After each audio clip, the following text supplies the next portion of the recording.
Welcome to Transformation Experience 2022, where our theme for today is Boss Lady. That's right. We're going to be talking about how we are blessed as women, how we are overcomers as women. We are strong and we are also sophisticated. I am excited to have just world class leaders, literally from around the world, all the way from Georgia, California, from Uganda, East Africa. We have a lineup of ladies that you do not want to miss. And what I love about these ladies is they have personally touched my lives. I've heard of their stories. I've seen them teach. So I know they're going to add massive value to you as well as to myself. Now, I would be remiss if I did not say Happy Mother's Day. That's right. To all of the mamas out there around the world. And listen, to those of you who are mothers that don't have your kids, your own kids, but you have a mothering spirit, Happy Mother's Day. I fall into that category. Thank you for doing all that you have done for your children and what you're doing for your children. And I'm going to give a special shout out to my mother who is still alive. I call her Mama, M-A-M-A Mama. I'm from the South. Hashtag Go Mother Linda Johnson. All the way, we call it the Dirty South, Louisiana, John Ely Road. I love you, lady, because you gave me life, literally. But you also spoke life to me throughout my life. So love you much. All right, ladies. So again, we don't want to delay with our lineup. So you might say, Dr. Kenesha, how in the world are we going to squeeze all of these women in? Well, we're going to be on for 2 hours. That's right. I know you can do it. We watch a movie for 2 hours. I know you can do it. Massive value is about to be added to our lives. So first, we have, oh my gosh, Antoinette Griffin. I have heard her speak. She is one of my leaders on the Maxwell Leadership Certified Team, and she's going to lean in and tell us how we can be a boss. After she's done, I'll be the next voice that you hear. Antoinette Griffin is a Maxwell Leadership Certified Business Coach, speaker, trainer, and DISC Certified Human Behavior Consultant. Her company, Griff Development, provides coaching for driven women to excel in leadership, business building, confidence, and communication. Antoinette graduated from the University of Texas with a BA in Management. She serves on the faculty with Maxwell Leadership Team and is an instructor at the University of Texas Center for Professional Education, where she teaches communication strategies for introverts. As an introvert, Antoinette's personal tagline is "Formerly shy, forever introverted." She resides in Atlanta with her husband John and their rescue dog Mila. Please give a warm welcome to Miss Antoinette Griffin.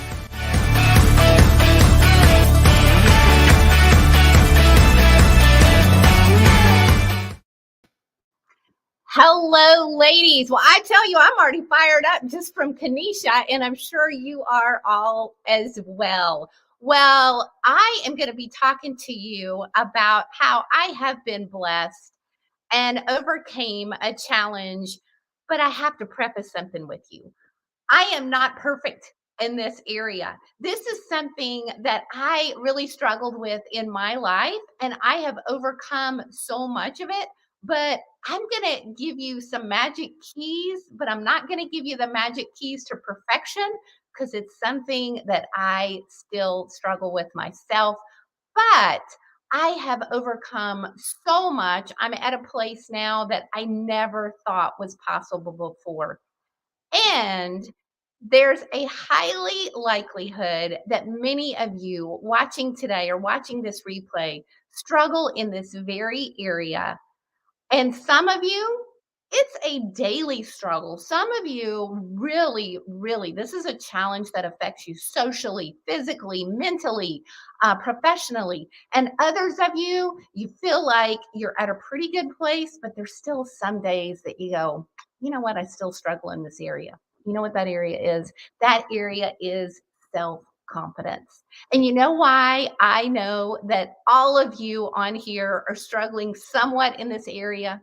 That is because nobody is as confident as they appear. So even the most confident person in the world still questions themselves. They still struggle sometimes with feeling confident. So, what I'm going to do today is share with you a little bit about my story, my journey, and then give you some solutions that have worked really well for me that I continue to practice today that you can put into place this weekend. So, on those times when you're not feeling very confident, they will be the key to help you in your confidence journey. So, junior high and high school, oh my gosh, I was the picture person of lacking confidence. It was horrible. And I know some of you say, oh, well, yeah, when I was a teenager, I lacked confidence as well. But it extended on into my adulthood. But let me tell you how bad it was growing up, like in high school. I remember one day when we got our new schedule, and none of my small group of friends, because it was a really small group of friends, was going to be in my lunch period. And so I was going to have to walk into the cafeteria by myself and fend for myself, go like sit with somebody that I didn't know or eat by myself. Well, that wasn't going to happen. So I thought, I am going to have none of this. So, you know what I did? I went to a bathroom in the school that was practically empty, this whole part of the school, because they had broken for lunch, and ate my lunch in the smelly bathroom. Looked in the mirror and thought, Antoinette, this is horrible. You are eating your lunch in the bathroom just because you don't have enough confidence to walk into the cafeteria. So I decided I was going to come up with a plan. I was going to come up with a plan after I graduated from high school, went off to college 100 miles up the road, Baylor University, which is where I went my freshman year. I thought, I'm going to reinvent myself. I am going to be confident. You know what happened? I got up there to Baylor and I was still the same Antoinette, the same one lacking in this self confidence. Freshman orientation, Waco, Texas. It is hot, hot, hot. I am out there with my orientation group, my little orientation group, feeling very self conscious. We're all out there sitting around in a circle in shorts and sandals, and I am sitting in an ant bed, but I can't do anything. I cannot get up because that would be calling attention to myself. And I wanted to be hidden. But you see, I didn't really want to be hidden. I really wanted confidence. I really wanted to be able to step into it, but I didn't know how. Ended up graduating, going for interviews for jobs, having a really, really difficult time finding a job because of my lack of self confidence, just even in the interview process. And then once I worked at a job, having that confidence in my role was so difficult. But I started trying some things. So one of the things that I tried was it was coming up on my 10-year high school reunion. Well, you remember I told you how insecure and how much I lacked confidence in high school. Well, this was the 90s.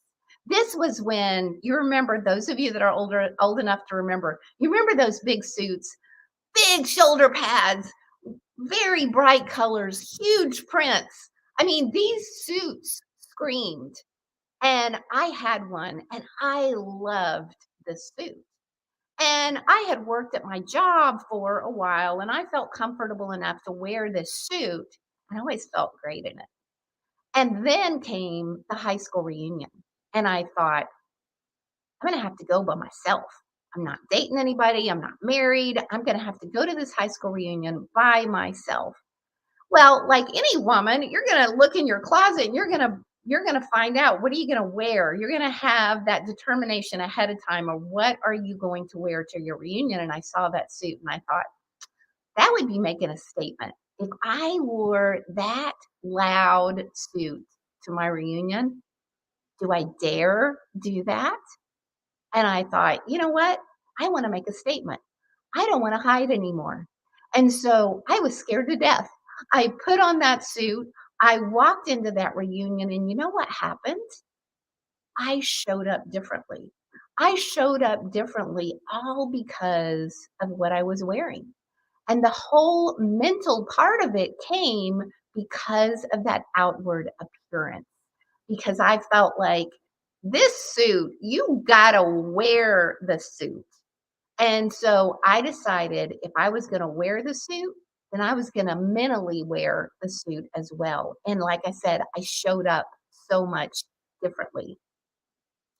Fast forward into my career when I was in a leadership position in a new industry that made me feel really insecure. I was really lacking confidence at this point because it was a new industry. I was leading a team of people who knew what they were doing. I had no idea what I was doing. And so I was having a really hard time stepping up and leading into the role that I was supposed to be in. One of my employees actually called me to the side one day shortly after I had started, a couple of weeks after I'd started, and she said, "We are really happy you are here, and we really want you to lead us." Well, that was kind of humiliating having an employee come to me as their leader saying, "We really want you to lead us."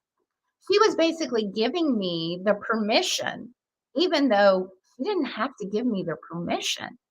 And I realized I needed to step into the role. I had been given the role as leader of this team. And so I needed to step into that role.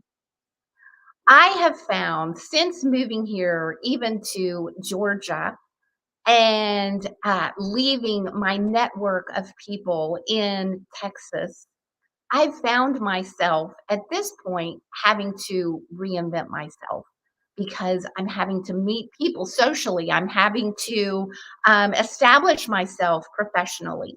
And so I'm having to step into a role as a business owner with confidence. And sometimes it feels scary because I'm the new person. I'm not the person who's well known here. I'm not the person who is established. But you know what I have found is a couple of things. First of all, I have found that it's left up to me to take the initiative. Because one of the things that I've learned is confident people don't wait for the other person to take the initiative. The confident person takes the initiative even when they're not feeling confident, but they are perceived as confident because they are taking the initiative. So it is up to me. So being in a new church, it's up to me to take the initiative and go introduce myself to someone at church rather than waiting for somebody to come up to me. It's up to me to get involved in networking groups and social functions. It's up to me to take the initiative to call up somebody and say, "Hey, I really enjoyed meeting you. Would you like to meet for coffee?" And so taking the initiative, not only I'm perceived as more confident, but after I do it, I feel more confident on the inside as a result as well. Another thing that has helped me is to step into some of those roles. Remember how I talked about stepping into a role? So a lot of times it's a matter of raising my hand, and if a leadership position is available, to say, I would like to participate in that leadership position, even if it's volunteer or even if it's in a supportive role.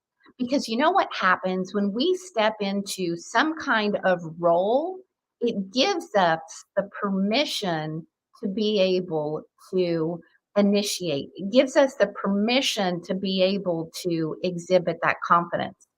Even though we can do that on our own, there's something about having a role makes us show up differently. So I joined a networking group.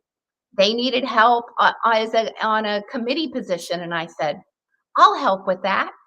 I went to our last social and I showed up completely differently because I had a role.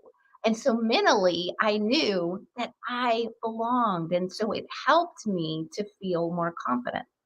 In my neighborhood, I signed up to be on the social committee. You know what that means? That means when I go to neighborhood socials now, I show up differently because I have a role. So you can transform yourself. And the important part of this is to remember that confidence is like anything else. The world accepts the judgments that we place on ourselves. So if we judge ourselves as lacking in self confidence, if we judge ourselves as insecure or fearful, then the world is going to accept that. And the world will treat us like the judgments that we are putting upon ourselves.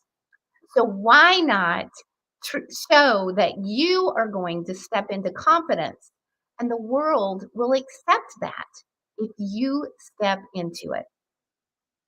Think about it this way. You might at first think, I don't want to be a fake person. I don't want to act more confident on the outside than I am on the inside. But consider it just like transformation. Think about a caterpillar that transforms into a butterfly. Do you ever look at that butterfly and say, you're a fake? You are a caterpillar. You were a caterpillar. You don't do that. In the same way, step into your transformation, step into confidence on the outside, even when you feel fearful on the inside, and see the difference, see the transformation. Kanisha, let's bring you back. Oh my gosh, Antoinette, thank you so much. I'm going to tell you what really stuck out to me. You said confident people take initiative even when they don't feel confident. So thank you for that value add. We're going to put you down to the queue, but hang tight with us because we'll bring you back up at the end. Ladies, I hope that you are enjoying Transformation Experience 2022, a 2022 Boss Lady. Remember, we're blessed. We are overcomers. We are strong and we are sophisticated. Now, without further ado, we have our next speaker, and this is Miss Betty. Let's watch her bio, and then she's going to come in and add some value to all of our lives. Betty Ojo is a transformational leadership and resilience coach, an international speaker, the author of the book Against All Odds. In the marketplace, she is a multi-award-winning human resources practitioner with over 18 years in the multinational corporate companies. She inspires and challenges people to discover their life's purpose and maximize their potential. Betty overcame the odds of paralysis, speech loss, and impairment that resulted from a motor accident to revive her career and follow her passion and purpose in life by the grace and mercy of God.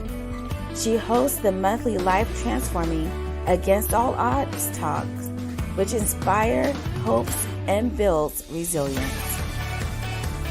Betty was the overall winner of the Maxwell Leadership Certified Team Members DNA Culture Award for 2021. She also won the award for Nurture Transformation. Recently, in January 2022, Betty was nominated for the Award of Employee Health and Wellness. In 2016 and 2017, Betty won the Human Resource Excellence Award in Employee Engagement from the Human Resource Managers Association of Uganda.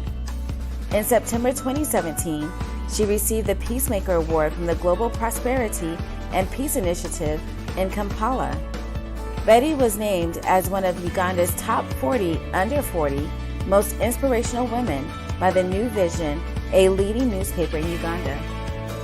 Betty is Julius Rabunga's happy wife with 3 handsome sons by the mercy of God.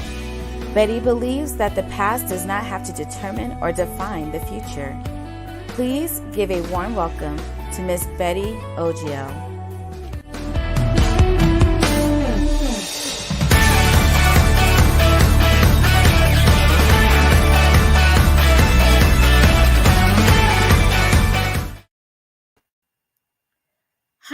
Hello.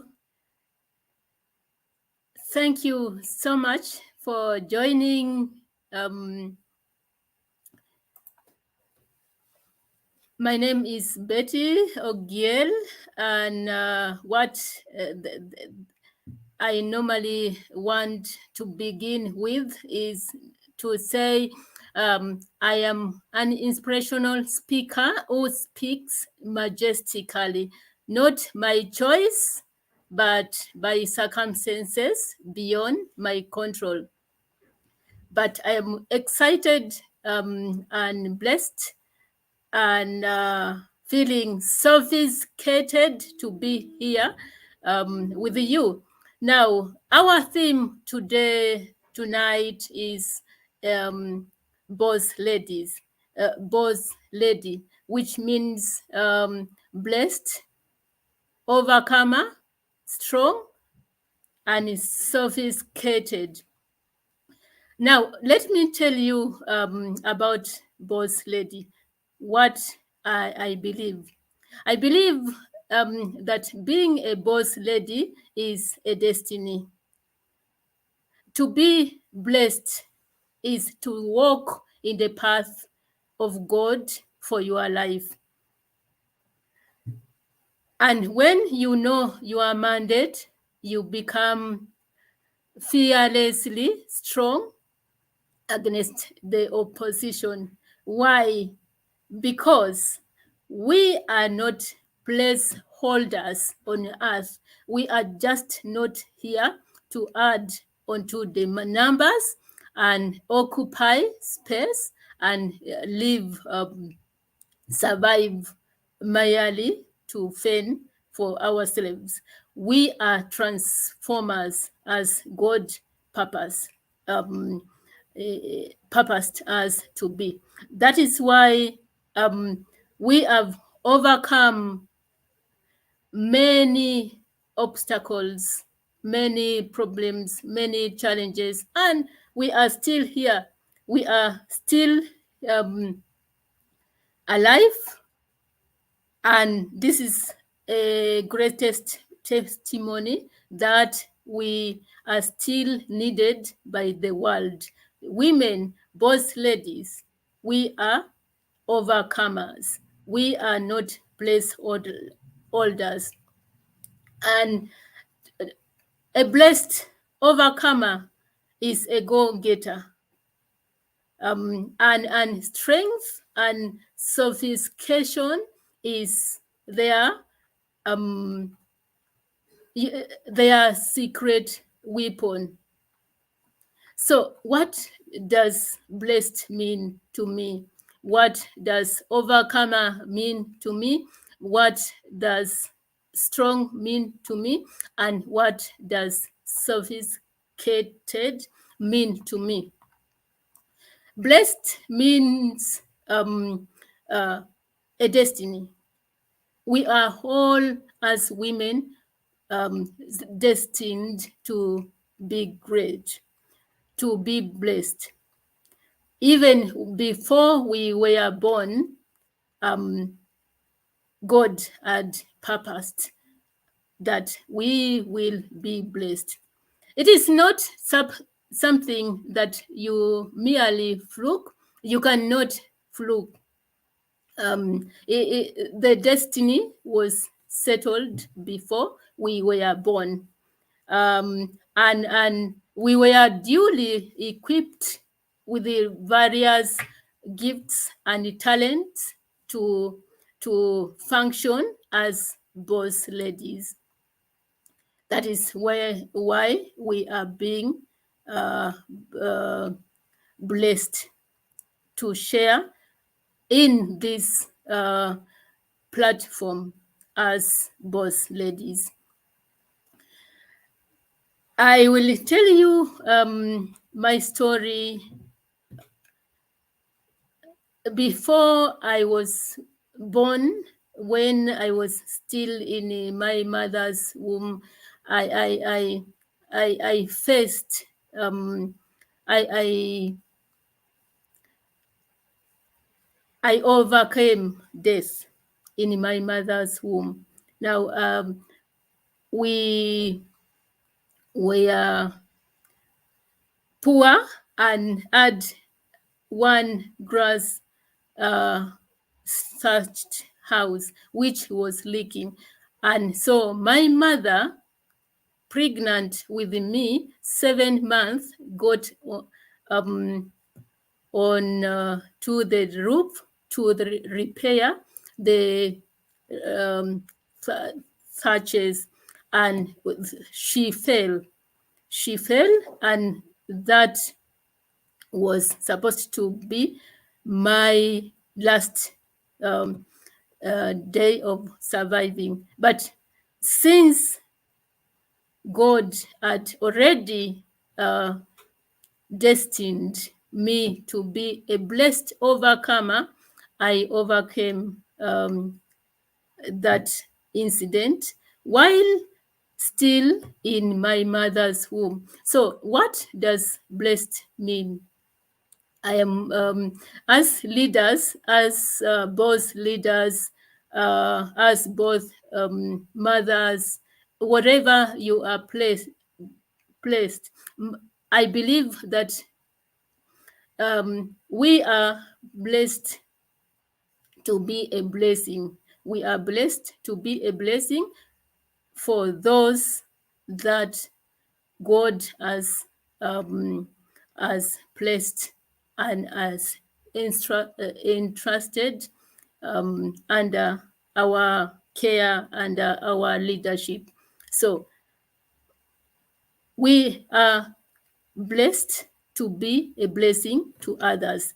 That is what I believe a blessing, being a blessed overcomer is. And overcoming means to me overcoming is not just survival. Overcoming is not just going through tough situations and making it in life and barely living. Overcoming means that we get an opportunity to finally do what we were called to do in the first place. So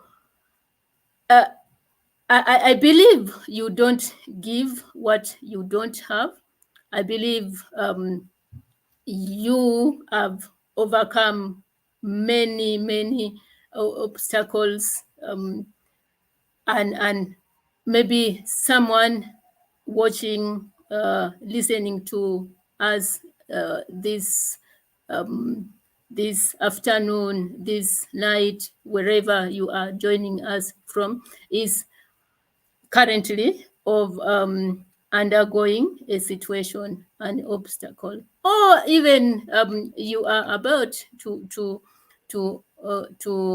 go through a situation. So overcoming means that you will not give up. You will not give up. You will hunker on your dreams, your visions, your desires, what you want to achieve on earth for yourself and for others, because that is what will keep you anchored when the obstacles come your way. Now, growing up, I was faced by various obstacles, as I have already hinted to you. And just to summarize, I grew up as an abandoned orphan girl in the remotest part of our country, and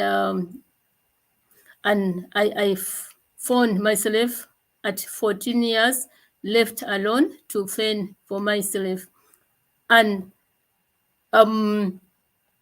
what kept me anchored was because I had a dream. I had a dream of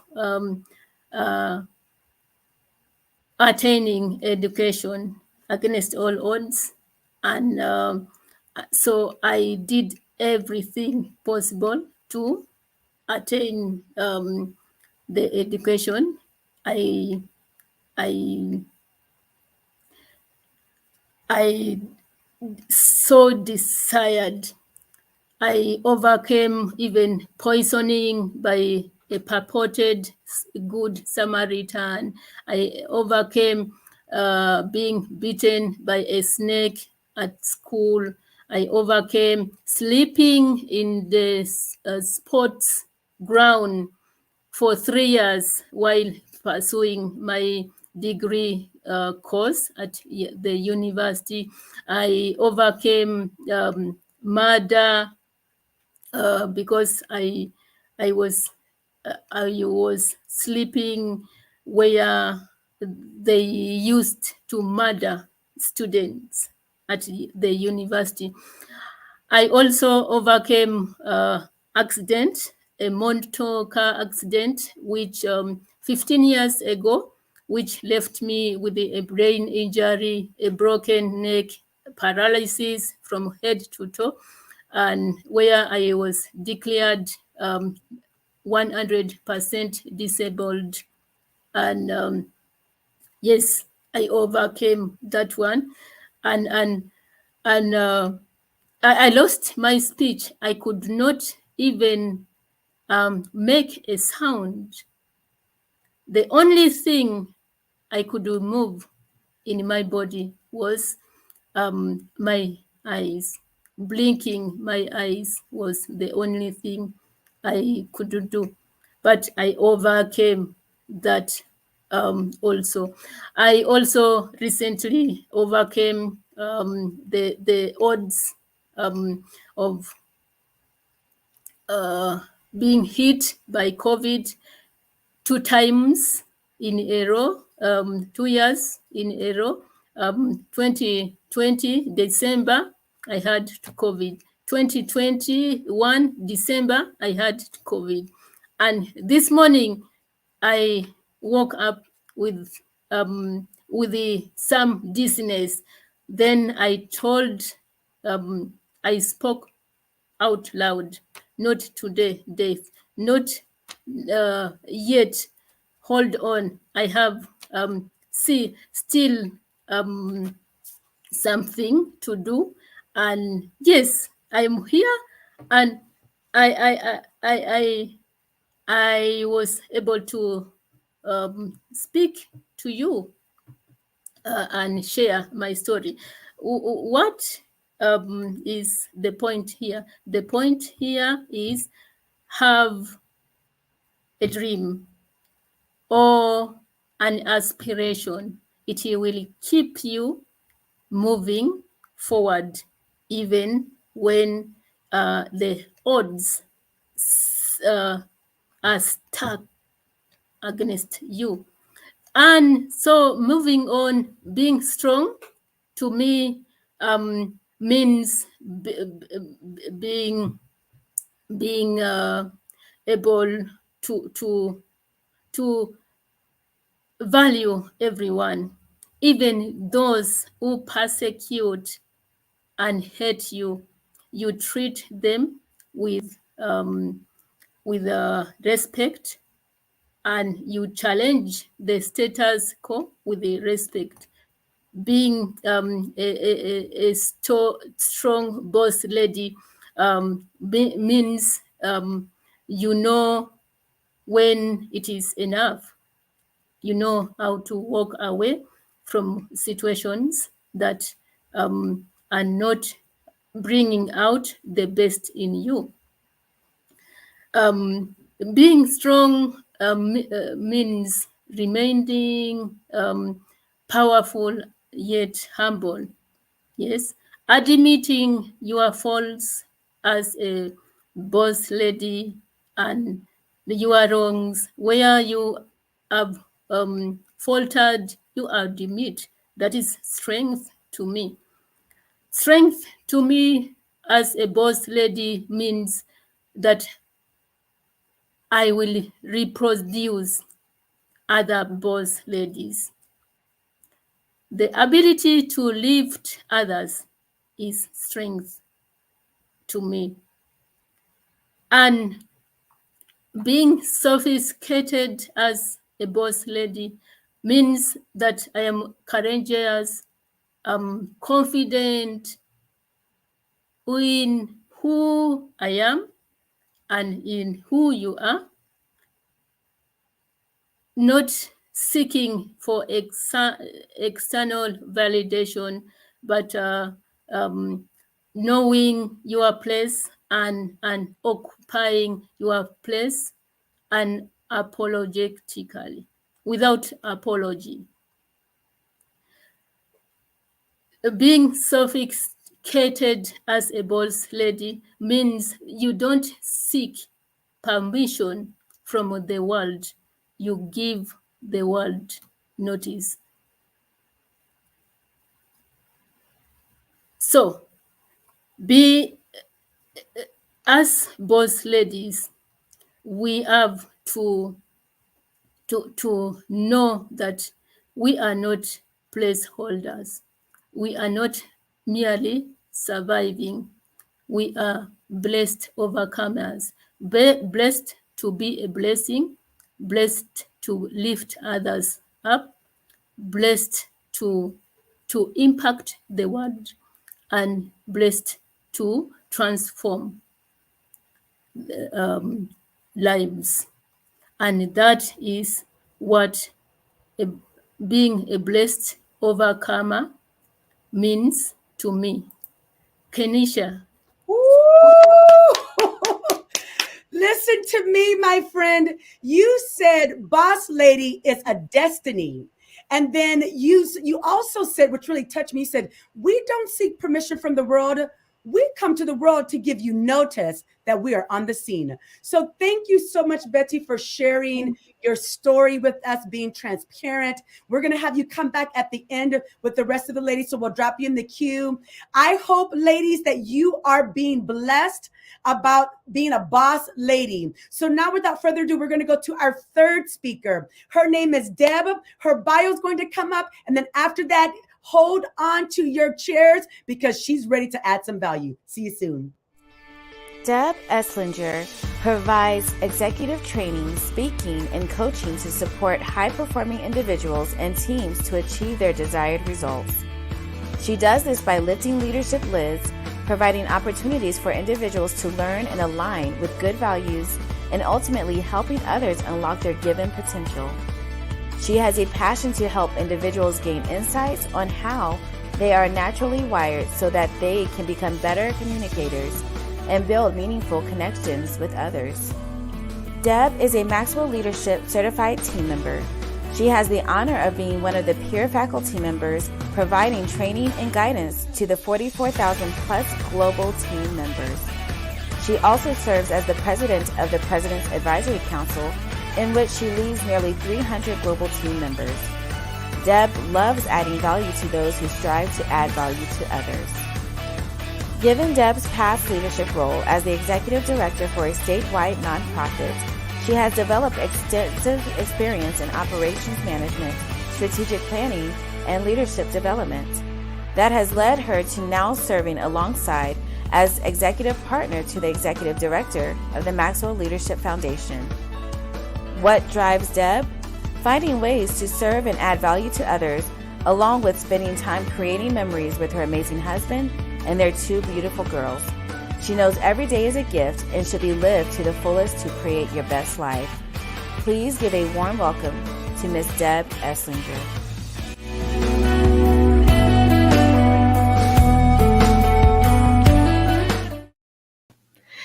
Hello. Wow. Such great learns already shared from Antoinette and Betty. I want you to show them some more love in the comments. And obviously for Dr. Kanisha for hosting us here today. As Kanisha mentioned, this weekend we celebrate Mother's Day. And I want to personally wish all those moms who still have their children with them today, for those moms who lost a child in utero, and for those moms who had to say goodbye first to their precious child because they passed on before them. I celebrate you today. We celebrate you today. Today, I really want to just spend a few minutes to share some truths with you, maybe some lessons that I've learned from my mother's perspective, me. One thing I know for sure is that this life that we live is quite the journey. And I also know that each and every one of us have a story, one that is important, one that is unique, one that is ours to share so that others can learn from us, right? If we choose to share it. Our story that we live, that we've shaped, it shapes us for who it is that we are today. Today, I want to share part of my story with you. It's full of highs, as you heard some of it in my intro. It also is full of lows, right? And it's those lows, it's those scars, is where most of that growth takes place. It's where we get to, develop on who it is that we are today. A story that has happiness, a story that has sadness, anger, guilt, questions like, why me? God, why me?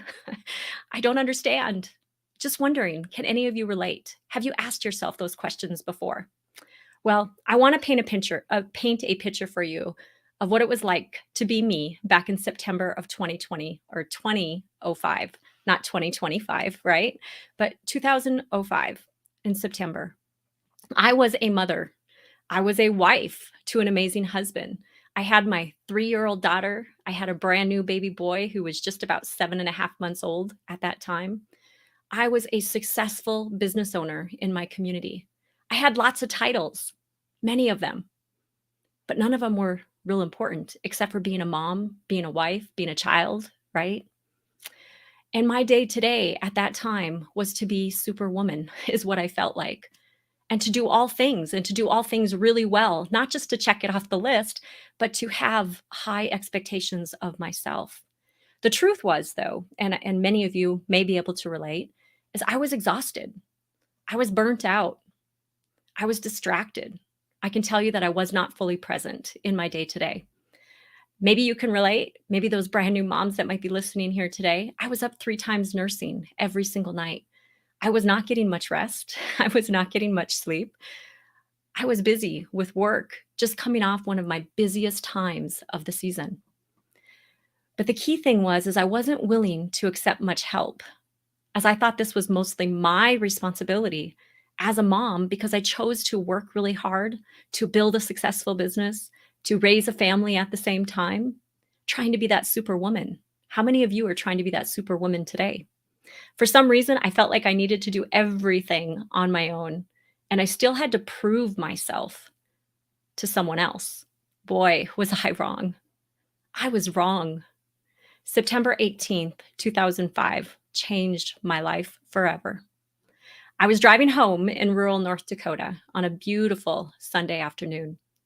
20 minutes from home, I rolled my vehicle. 16 hours later, we had to make the hardest decision that I have ever had to make in my life, and that's still true for today. That decision was to unhook our 7.5-month-old son and let him go. Imagine for a moment what I must have felt like in that moment. All I could think of in that moment was, what is happening right now? Man, I'm a failure. Deb, how did I get us here? My heart was still beating and his was silent. How do I keep going? How do I keep going on? Well, let me ask you, what do you do when your world, as you know it, changes in a split second? That was the question that I had to ask myself and I had to answer. And I suspect some of you have also had to answer. Maybe your loss wasn't like my loss, right? But loss is loss. And when I look back over these 17 years, my answer is when you're faced with adversity, your outer behavior is a reflection of your inner self. All of these experiences, all of my experiences, they are preparing me for my next experience. You're being conditioned every single day for the road that lies ahead for you and possibly that next challenge. And how do you choose to show up each and every day? How do you choose to lead yourself through this adversity? First, what I want to share with you, and this was something that I had to learn personally, right? And it's a hard truth to remember. But what I do know is that your past does not define you. Your past will shape you. Your past will grow you if you allow it to grow you. It may make your hair turn gray and some wrinkles start to appear. It may break you. It may hurt you. But when you do the work and you show up to put yourself back together piece by piece by piece, you become stronger and you have deeper appreciation for what is. And what I know to be true is that you are one decision away from a completely different outcome. I want you to ask yourself right now, what decisions are you making today? Are they healthy and moving you forward? Are they keeping you stuck or taking you backwards? My story could have been a completely different outcome if I would have allowed grief, anger, guilt, fear, disappointment, and sadness overtake me. Our friend and mentor, John Maxwell, he once said that every problem introduces a person to himself or herself. What an insight. What an insight. Each time we encounter painful experiences, we get to know ourselves just a little bit better. I want you to be thinking about, how do you respond when something happens to you? Pain can stop us dead in our tracks. It can cause us to make decisions that maybe we would like to put off. It makes us deal with issues we'd rather not face, and it makes us change. And maybe those changes are uncomfortable. I know I've had to do all of those when I've been dealt with pain in that moment. My pain during that time, it forced me to face who I was and where I was going. And then I had the opportunity to make another decision in my life, to create a life that I absolutely love, even with all the scars, or do absolutely nothing and just simply live by default because I didn't want to face that pain. I didn't want to build and develop and write that next story. How are you choosing to show up in this world today? Are you intentionally choosing to create a life that you love? One full of meaning, one full of purpose, and surrounded by those you love? Are you taking your personal losses and challenges and finding ways to turn them into a professional calling? Yeah, that's what I just said. Finding ways to take your personal losses and turn them into a professional calling. When you live on purpose and when you live with purpose, it becomes less about you and more about how you can make a difference for others. Here's the truth. We're all connected. We're all learning. We're all growing with and from each other. Every single one of us that is tuning in, every single one of you that might listen to this recording, you have something to share. You have a story that is unique to you. Your superpower is your story. It's who it is that you are, who you've been created to be. There is someone waiting for you on the other side of fear, of pain, of loss. And you just may be that answer to that someone's prayers. My last insight for you today is to truly live for today. Get up every single day with an attitude of, I get to be here. I get to make a difference today. I get to bless someone today. I get to truly live today. In life, we get so caught up in living in the past, worrying about our futures, that sometimes we miss everything that's right in front of us, everything that is present today. Imagine for a moment that you have a set of balls and you have some that are plastic, some that are rubber, some that are glass, and you know how to juggle. These balls are representing your life every single day. You start to write special things on them, like work, family, spiritual life, relationship, health, right? But where are you putting them? Are you putting them on the glass ball, the plastic balls, the rubber balls? Because what happens when that plastic ball drops because you're juggling too much? It might get dented. It might bounce back, but most likely get dented and just kind of become a dud, right? What happens when you have that ball that's rubber and it drops? It most likely will bounce, but it may not bounce back to you. It might go in a completely different direction. What happens to that glass ball if it drops? But before we answer that, what's written on your glass balls? What are the things that are important to you? Who are the most important to you? Why are they important to you? Making sure that what you write on those glass balls, you're protecting with everything that you got. On my glass balls, family, faith, because I know that if I drop those balls, guess what? There's a high risk that they will shatter. And I want to protect them, those that are most important to me, the things that matter the most to me. And I want that for you too as well. Because what I've learned over these last 17 years is that I really need to live for today. I need to wake up every single morning with a great attitude of gratitude and going, what can I do today to be a difference maker? Wherever you are, be fully present, show up, engage in life, live for today. And never, ever, ever underestimate what you're capable of doing. We all have a story, and yours is worth sharing. Dr. K, I want to bring you back on. Ooh, my. Live for today. And I'll tell you, Deb, why that's so important for me in particular, because, I'm planning for my future and, what's going to be my next move and, who can I add value to? And, when is it time for me to fully transition and just living in the moment and appreciating that moment. Something else that you said that really blessed me. You said when adversity comes, your outside life is really a reflection of what has been happening inside the whole time. So, man, thank you for that, Deb. I so appreciate that value add. We're going to bring you back on at the end when we're ready to engage with all of our ladies. So thank you so much for adding value to us. So again, I hope that you are leaning all the way in. This is a shout out to all of our mothers during Mother's Day weekend. We love you. Boss ladies, we appreciate you. We're just wanting to stop and drop by to add value to women. Why? Because this world needs you. So next up for our next speaker, it's another Deb. This is Deb and Gino, and boy, I called her the godfather of leadership. So we're going to, and the godfather and the godmother of leadership. So we're going to listen to her bio, and she's going to drop in and add some value to us. Deb and Gino is CEO of Strength Leader Development and co-creator of the Maxwell Leadership DISC program.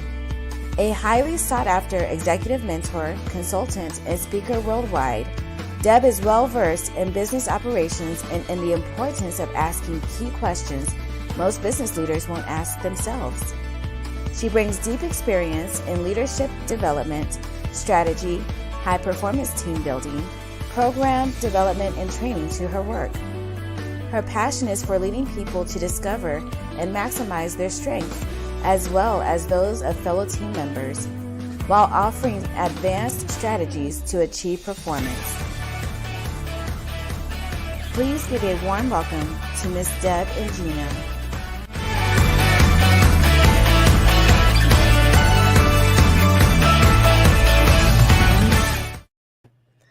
Well, ladies, I am so excited that we get to spend some time today, but I have to tell you, after being on this panel, I am quite frankly extraordinarily humbled. I mean, Antoinette Griffin is one of the finest individuals I know, and her ability to help even those of us who are very introverted to be more confident in how we present ourselves has frankly been a gift to myself, and I know so many others. And then, of course, Betty. Oh my goodness, Betty O'Giel, every time I hear you speak, I find myself just leaning in and just being incredibly just gifted with gratitude on how much of an overcomer you have been, Betty. And then Deb Esslinger, what can I tell you? You are one of my sheroes. I mean, I love the question you ask, how do you respond when something happens to you?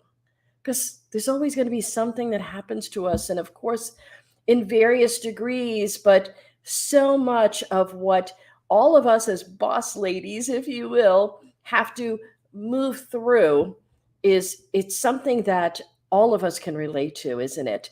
And then Dr. Kenesha Williams, oh my goodness. First of all, I want to bottle you. You have this incredibly powerful energy, and you show up using your gifts so well. Oh my goodness, I'm just mesmerized and love every minute of it. So my name is Deb and Gino, and I'm just so excited to just share, just for a few minutes with each of you, a little bit about being strong and, what is it about our strengths? Growing up here in New York City, I thought, gosh, I'm probably stronger maybe than some people because, you had to kind of be a little physically strong from time to time. You also had to be emotionally or mentally strong. But as I matured and as I got into young adulthood, I started to realize that strengths really have nothing to do with our formal education or, how much money our family had. I mean, listen, I grew up as 7 kids in a 2-bedroom apartment in the Bronx. I mean, we didn't have any money. On the really rough months, my dad would go fishing in the Hudson River and bring home fish for dinner because that's just what we had to do. So it was interesting that growing up, learning very quickly that being really strong had nothing to do with money. It had nothing to do with our degree. It's more about the degree to which we use the strengths that we naturally have. And maybe like me, maybe you grew up, or maybe even today, you're starting to think of, I don't know, there are so many more talented people than me. There's so many people that are just, they just feel like they've just got it all together. Have you ever heard yourself telling yourself that lie, that everybody else is perfect and you're not? I did too. Here's what I realized. And John Maxwell states it so clearly. He's an author and speaker. John is a leadership expert. He wrote a book. If you've not read it, I would so encourage you to read it. It's The 15 Invaluable Laws of Growth. And in chapter 1, the law of intentionality, John starts to talk about, the gaps. Like, what are the gaps that prevent us from growing? Like, if this is where I am, but this is where I want to be, what's kind of stopping us from getting there? John talks about what he calls the gap. So first of all, a growth stopper or a gap is like the assumption gap, oh, I assume that it'll just happen, organically. Like, oh, if I get older, and I remember thinking that too, if I got a little bit older, this is like when I was 16, 17, well, when I get older, it'll work out. Age has nothing to do with it.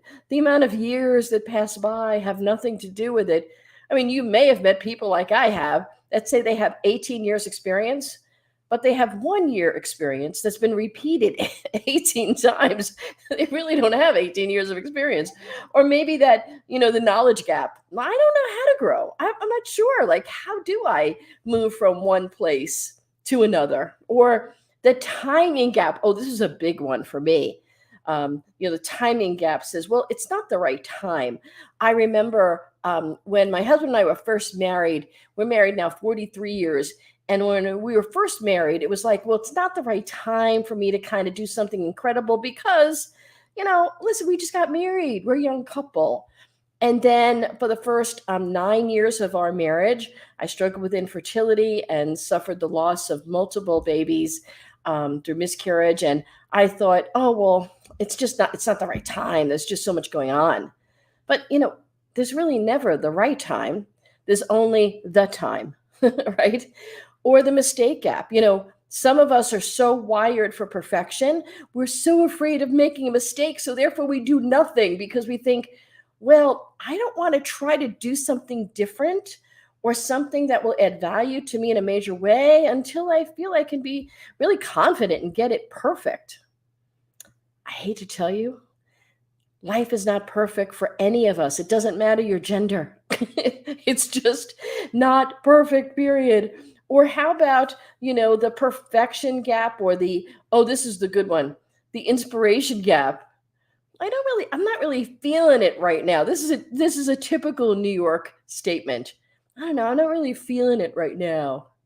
Really? You probably are never going to feel it because whenever we're trying to do something that's going to force us to grow or give us an opportunity to grow, it's going to feel awkward because we just haven't been down that road quite yet. So don't wait to be inspired. You are your own inspiration. Or the expectation gap. Oh, this is a good one. I remember when I moved from my corporate role. I had been in corporate for 30 years and decided to start my own business at the age of 54. And I thought, oh, wow. I don't know. I just kind of thought it'd be a little bit easier. I have a lot of experience doing something. But that expectation gap stopped me for a moment to say, I don't know, maybe because it's not easy, I shouldn't do it. Ladies, don't believe that lie. Nothing worthwhile is easy. In fact, John Maxwell, the author, says everything worthwhile is uphill. We have to keep moving uphill. But here's the big one many of us fall into, the comparison gap. We compare ourselves to other people.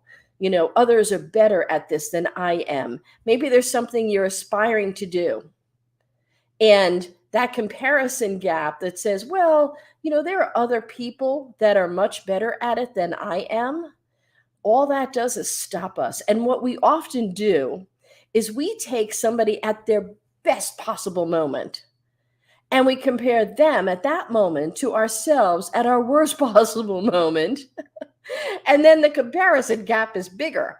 But if we took them at their best moment and us at our strongest moment, the gap is smaller. And that is the difference maker. So here's what I want each of you to just remember this. First of all of us are gifted, but our gifts look different.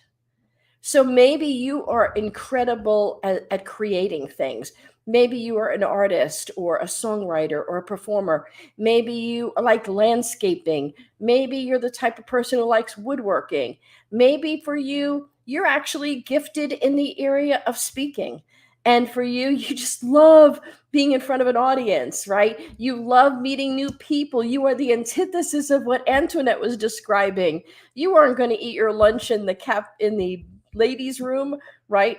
And that story, Antoinette, every time I hear you tell that, it just breaks my heart because I thought, wow, who did I go to high school with that was doing the same thing that I missed, right? But maybe you're gifted more in speaking and being able to connect with other people and building relationships, or maybe you're somebody who's really good at observing.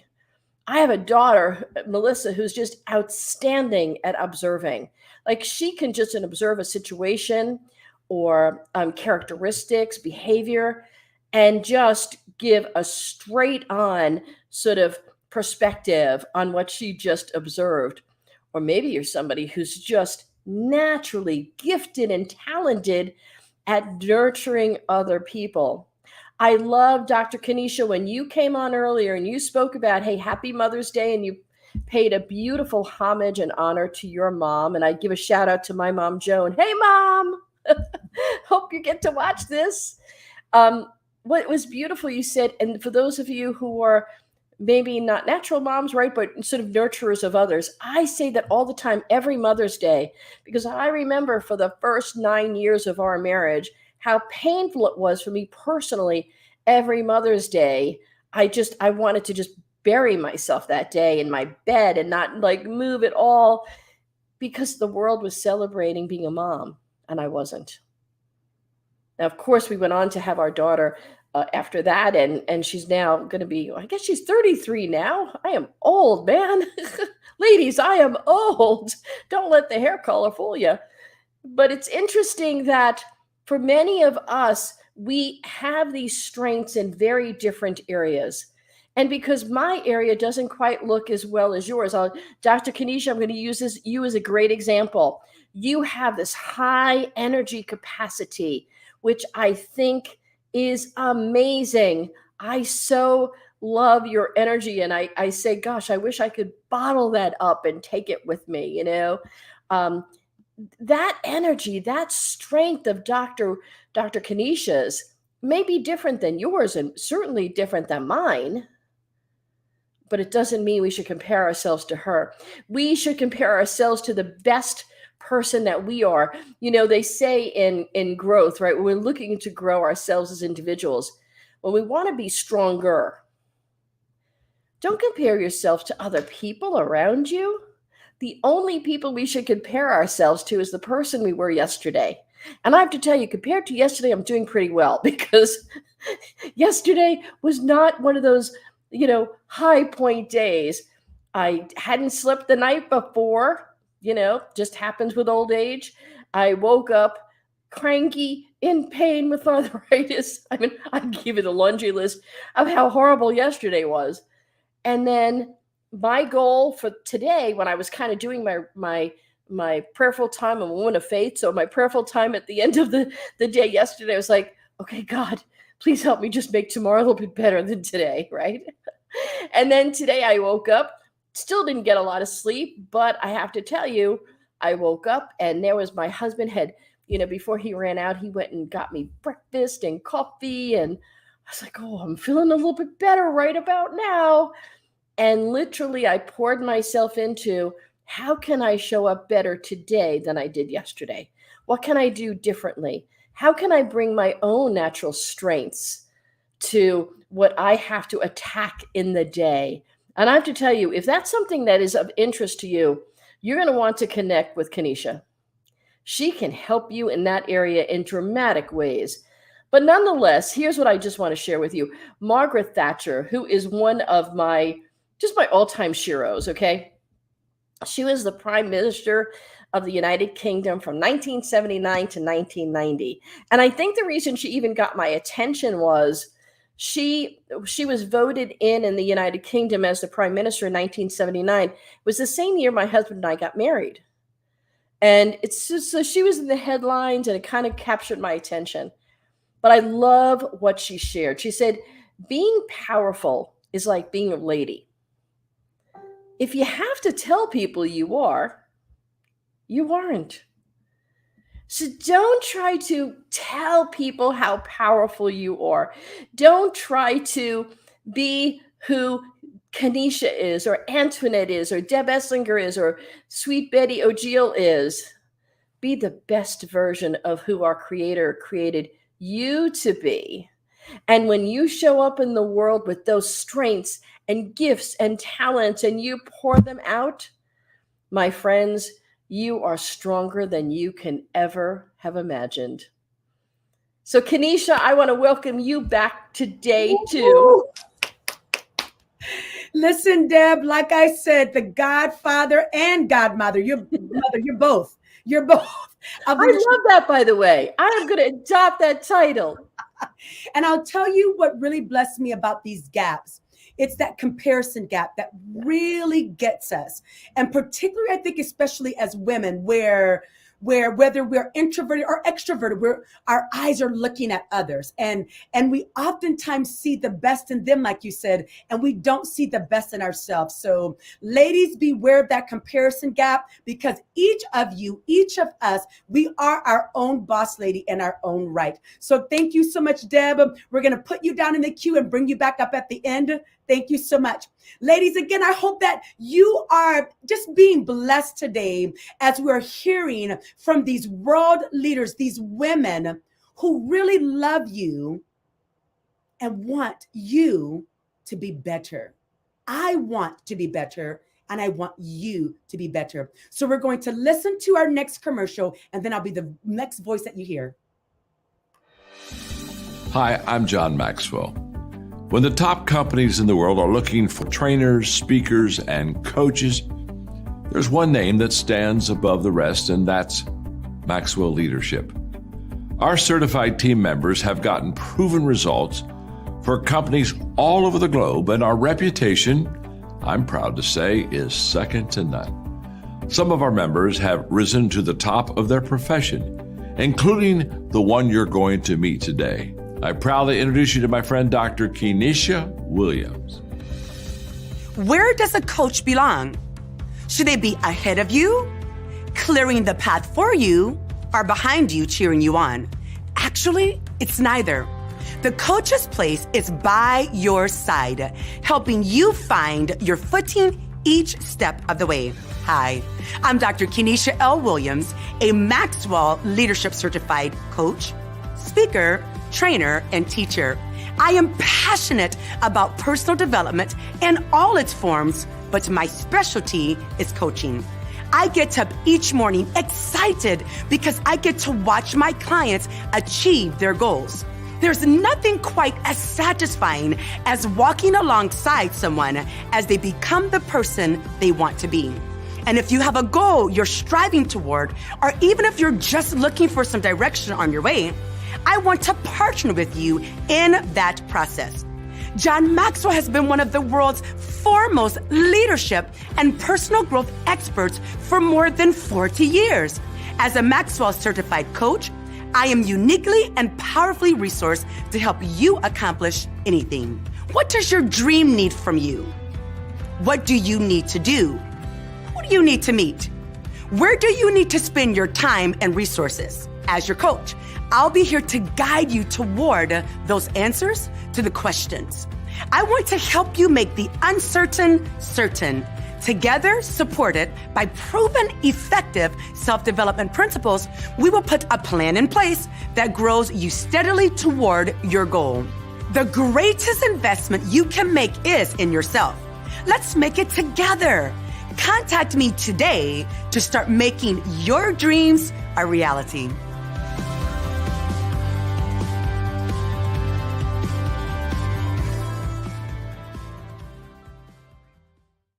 Dr. Kenesha Williams is the owner of Transformation Training and Development, LLC. She enjoys coming alongside leaders and helping them and their organizations to grow. For 22 years, she has served in public education, from being a teacher to a principal on assignment for self-leadership, diversity, equity, and inclusion, or in other words, SDEI. Dr. Kenesha received her first bachelor's degree in speech communication in 1999, a master's degree in education in 2002, a second bachelor's degree in ministry in 2007, valedictorian, a doctorate degree in organizational leadership in 2014, an accelerated master's degree, and her second doctorate degree in ministry in August of 2020 with a 4.0 GPA. In 2021, she shared the stage during the International Maxwell Certification, and in March 2022, Dr. Kenesha was one of 4 people out of 40,000 coaches in 165 countries to whom Dr. John C. Maxwell handed the leadership torch to continue his legacy of changing the world. Dr. Kenesha believes in personal growth and living life intentionally. Leadership is her content focus, and Dr. Kenesha is called to ignite, illuminate, and inspire people to change.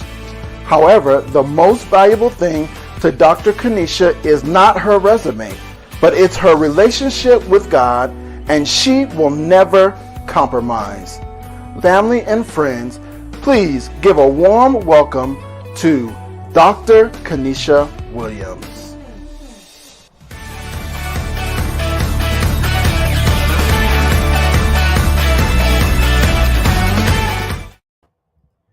All right, boss ladies, my question to you is, do you know what you're carrying?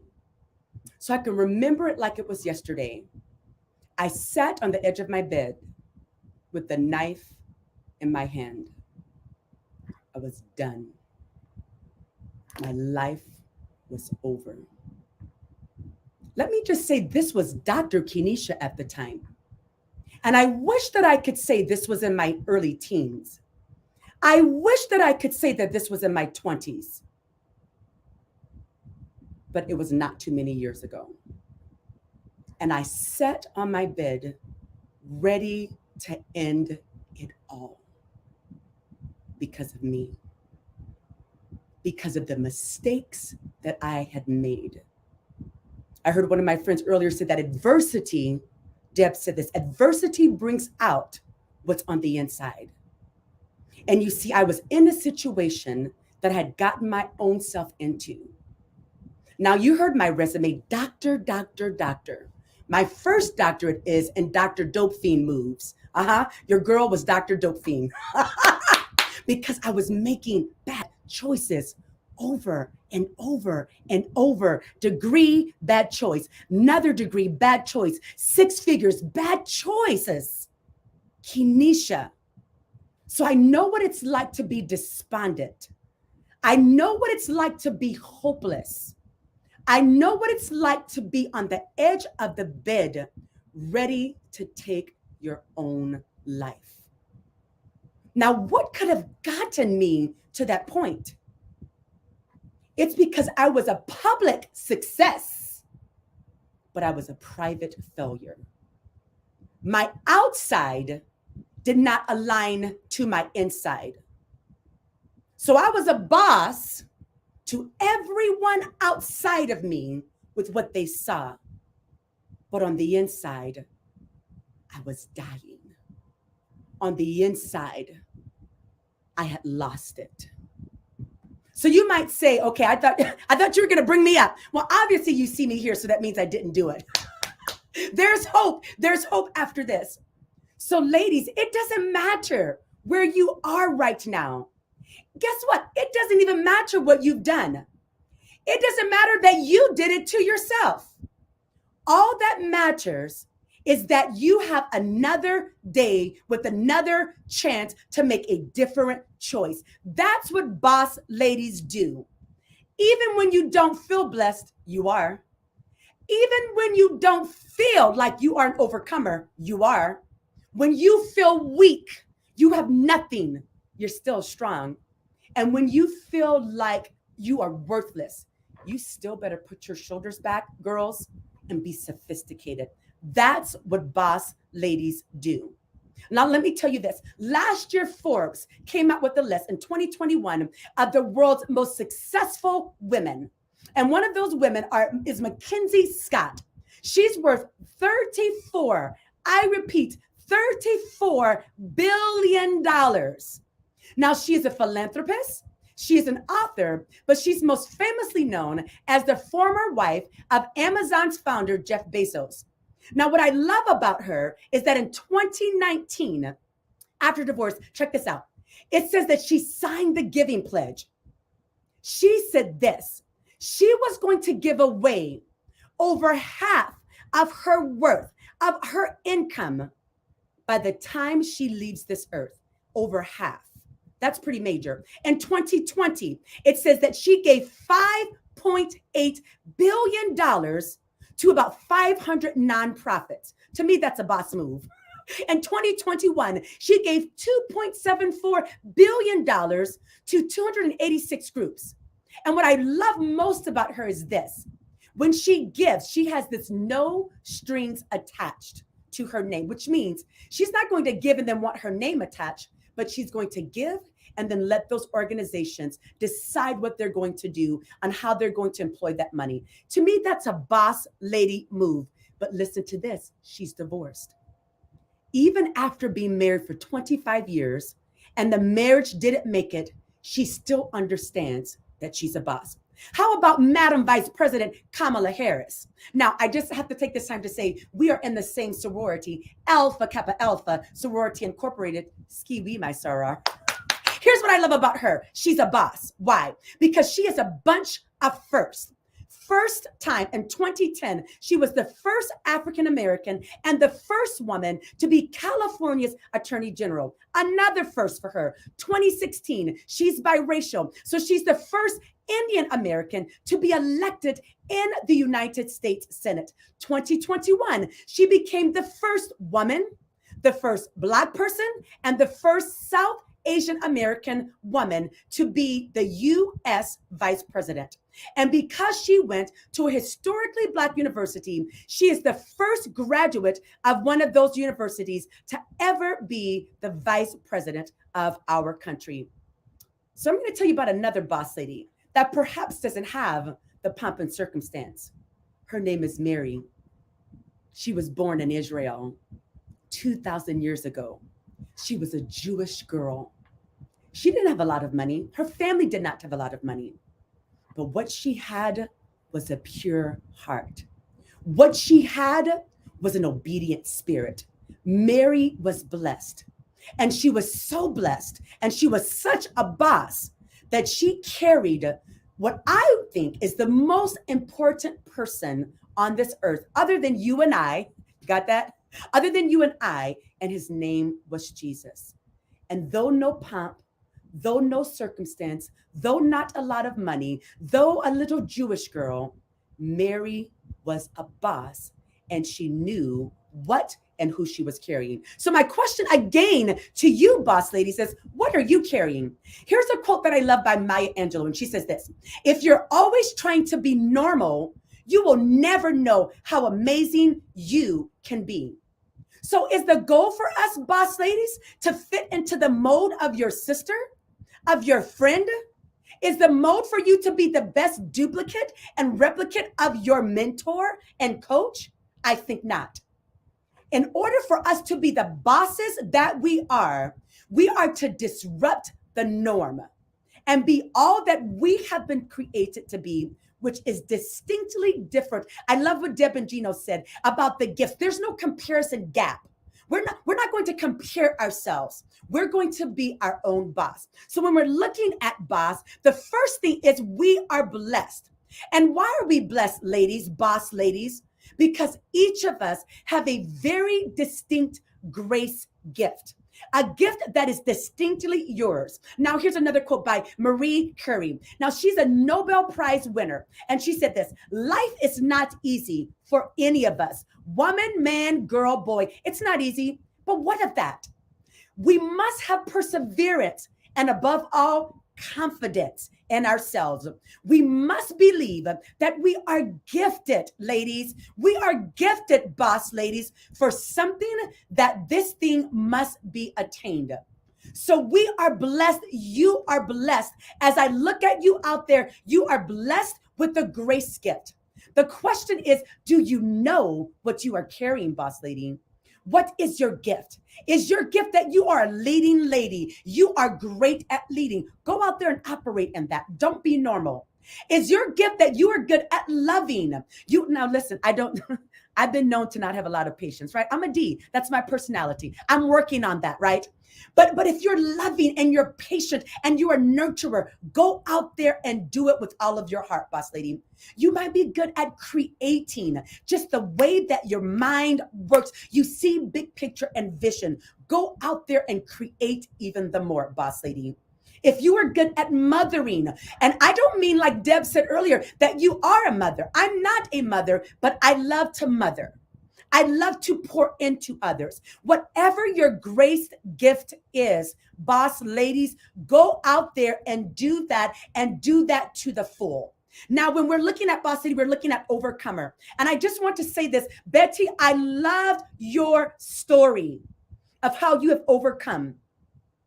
And I want to say this to you, ladies out there, your life matters. I said it.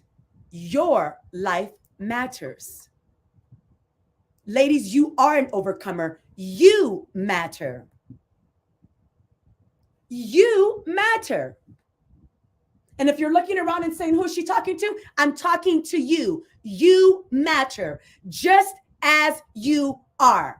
But I don't have a lot of money. You matter. But I'm divorced. My husband left. You matter. Like my friend Deb Esslinger said, I lost my child. You matter. I'm overweight. I don't look the way I want to look. You matter. There's nothing outside of you that makes you matter. The fact that God thought you up, and I don't care how you got here. The fact that you are here on this earth, boss lady, leading lady, woman and girl, and man, if you're listening, you matter. You are an overcomer, and your story matters. Well, my stories, it's not like Betty's story. It's not like Antoinette's story, where she went into the stall because she's it doesn't matter the story. Your story matters. We have all had to overcome something in our lives. And if you say, not me, keep on living, baby, because there's something that's going to come up that you're going to have to overcome.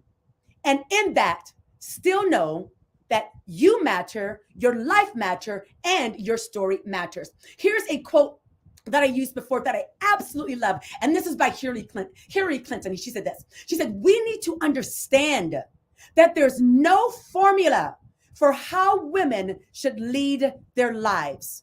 That's why personally, let me say this. This is for me, not Hillary. I keep my mouth off of other women. I don't care what they look like. I don't care how they manifest. I don't care if they believe differently than me. I don't care if they don't, check this out, if they don't even like me.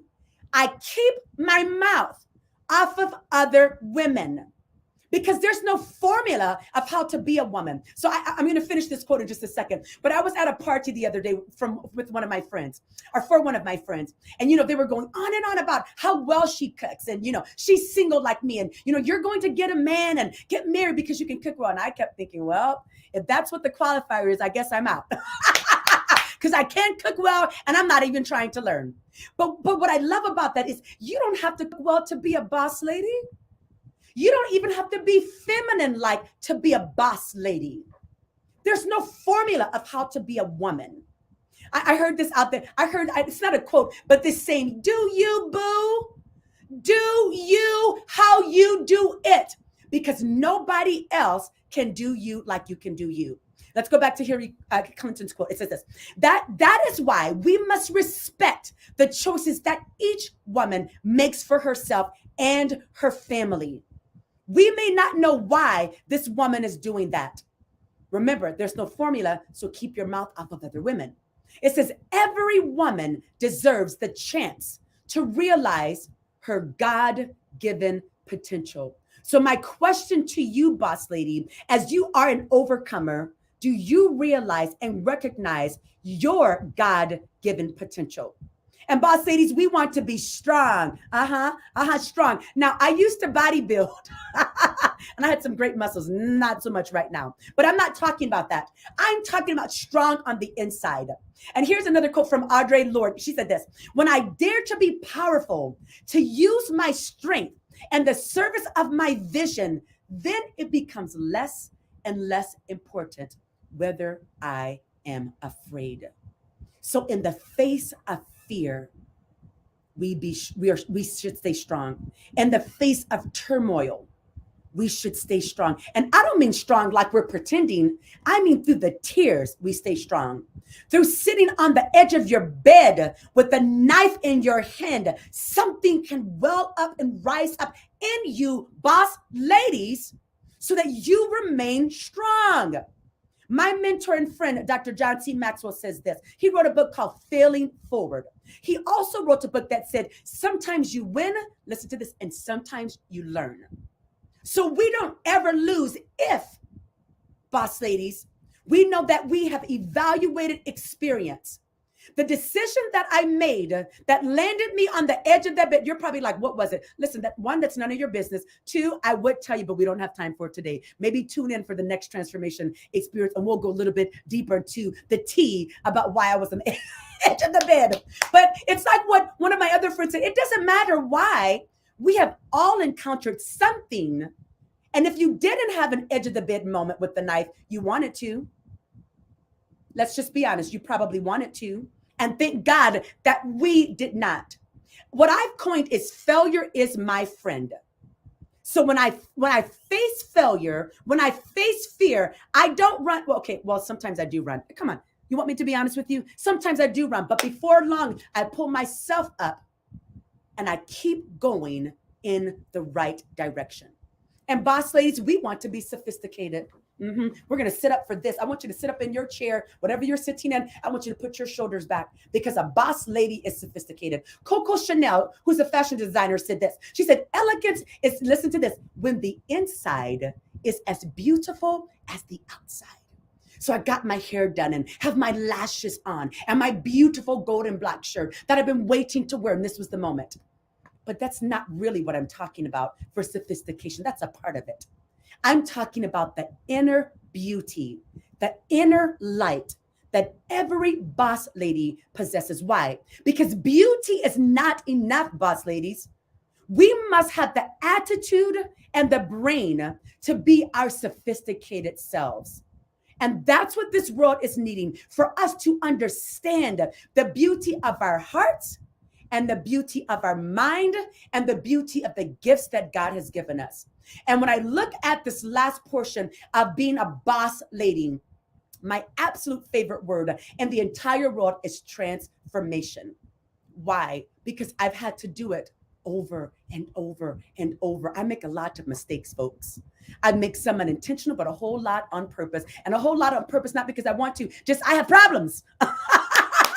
But that's the beauty of being a boss lady, because we get back up and we do it all over again. And when we look at that word transformation, we break it down to its base word, and that word is transform. And what does transform mean? It means to make a thorough or dramatic change and character form our appearance. And if we're really going to be a boss lady, we are wanting to change from the inside out, so that all the beauty that's happening on the outside of our lives will first start on the end.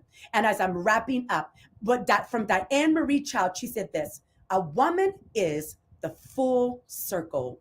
Within her is the power to create, to nurture, and transform. So boss ladies, let's go out there and be blessed.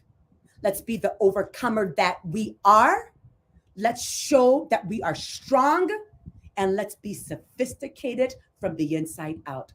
So next, we're going to have a short commercial, and then we're going to bring our panel back on, because we're ready to lean in with these boss ladies. I'll see you soon.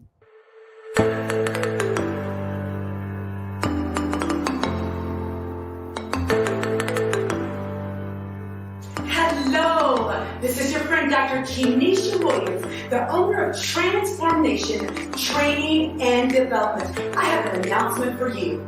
I am bringing Dr. John C. Maxwell to the high desert. That's right, Dr. John C. Maxwell to the high desert for an event called Live to Lead. Now, he is coming by Santa Pass, but it doesn't matter. He's still coming here, and it's going to be a live broadcast.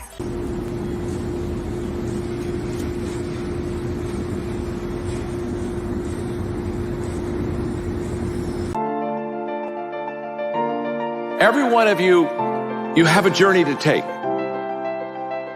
Your first step is your most important step. You don't go up to the top. You grow up to the top. So let me just ditto what Joe said. This was a profound conference. I've attended, I'm old, so I've attended, I'm as old as you actually. So, many conferences. And over the course of time, philosophies in leadership and how to run a business, they change, right?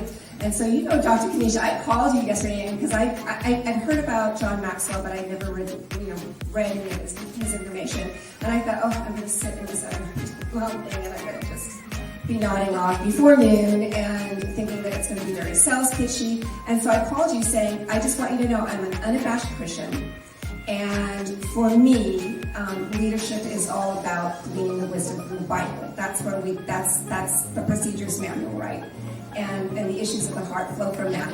And so I have to tell you, when I sat here, I was completely mesmerized with every single second saying to me,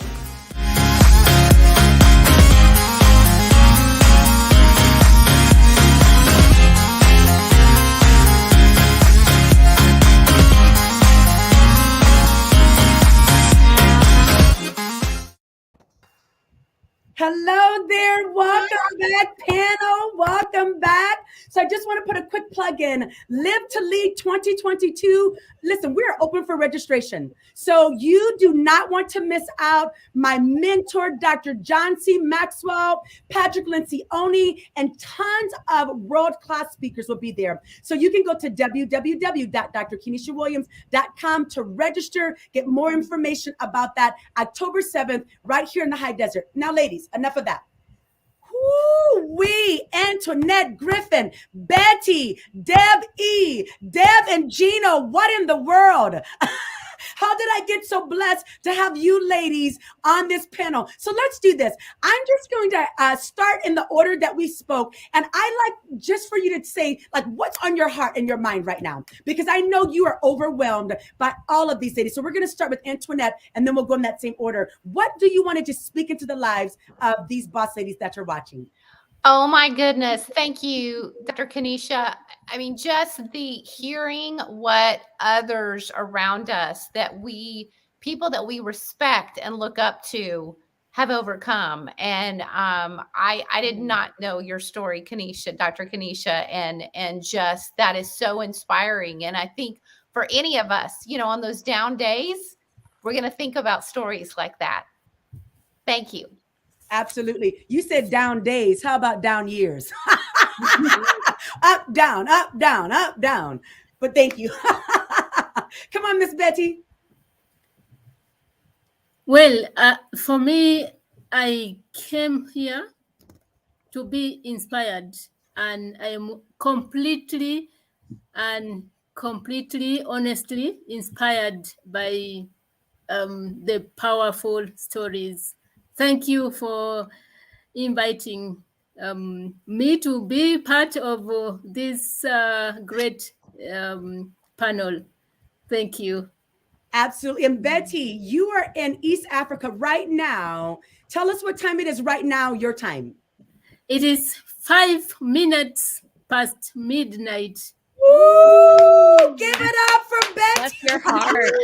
I thought I made a sacrifice. Come on, Betty. She's already in Sunday. She's already in Sunday, folks. Yes. From here, I guess I will just go to my church and wait for the service. Yeah. Excellent. Love it. Thank you so much, Betty. Let's go, Deb E.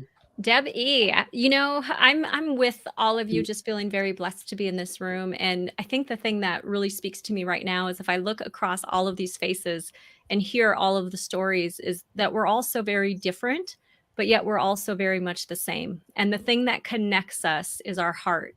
The thing that connects us is the fact that we got up one more time than we stayed knocked down. And to me, that's just such a blessing to be in a room full of just amazing women. I think one of our comments on Facebook said, what a amazing group of women. And I just can't echo that enough with all of you. Yeah, we're just all connected. Yep. And interconnected. Thanks, Deb. Well, I'll tell you what I would share, Kanisha. I just love the fact that I've learned something about each of you today. And for some of you, I've known you for 9 or 10 years.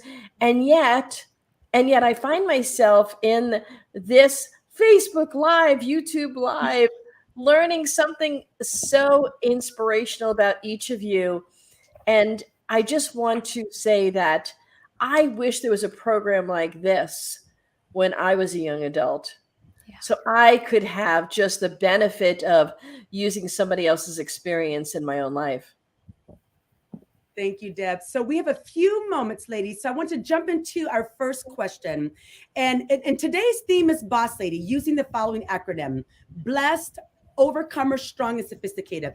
So as a woman in leadership, how do you embrace these characteristics holistically? And which one do you embrace the most and why? So I'd love for us to jump in and lean into that question. Well, I'll jump into the strong one. So I spent 45 minutes in college, and the professor asked me in the break to leave his class. I did, and I never went back. So I was surrounded by people in my young adulthood that were very highly degreed, including my then boyfriend, now my husband of 43 years. And I felt very inferior, oh no. But one of the things I love about the Boss Lady acronym is that when it comes to being strong, it has nothing to do with our education. I am not knocking education. My husband has his master's plus. Our daughter, actually some credits towards his PhD. Our daughter is a master's plus licensed psychotherapist. So I love education.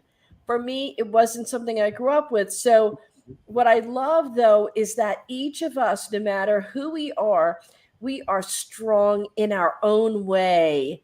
And if we just embrace that and leverage it, there is no stopping us. Yeah, I love that, Deb. Thank you. Antoinette, I'd love for you to lean in on that one. And actually, I'd love to hear it from all of us on this one, because, again, we're different.